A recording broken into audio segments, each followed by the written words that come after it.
Magandang araw sa ating lahat. Saksi po ang Diyos kung gaano po ako kagalak, sapagkat muli tayo ay nagtipon-tipon upang saksihan ang araw na ito, tunay na pinagpala mula sa aking katapatan at pagmamahal ko sa aking sinasakupan. Maisa akong tula na aking ginawa mula sa kaibuturan ng aking puso. Ito ay aking nalikha. Pakinggan nyo at isa puso, lalo na sa mga matatapat na mga pinuno. Ako ay isang makata. Aking pinagtugma-tugma ng mga titik upang ito'y maging isang salita. Sa bawat gawain, madalas may karamay. Masayang gumawa kung may kaagapay at lagi sa'yo ay nakasubaybay. Buong pagmamahal, handang ialay, pusong dalisay ay kahali-halina sa matapat na paggawa sa tuwi-tuwi-na. Sa kilos at pananalita, yung makikita, tunay na kahanga-hanga, huwarang sadya. Ang gumagawa ng tapat ay mapalad sa sarili at kapwa ay mabuting inilalahad. Mga proyekto't mabilis natutupad, basta tapat sa layuning hinahangad.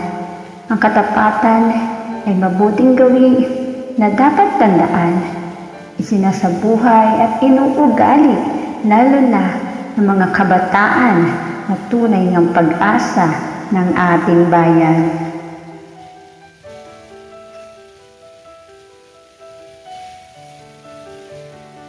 Ako po ay nagpapasalamat sa lahat ng mga panauhin, agency owners, panauhing pandangal, PH Manager Mr. Zero, Manager Miss Jumana Alia, PP Miss Dora, PD Mr. Jiro, BD Miss Yatsi at Miss Saiter.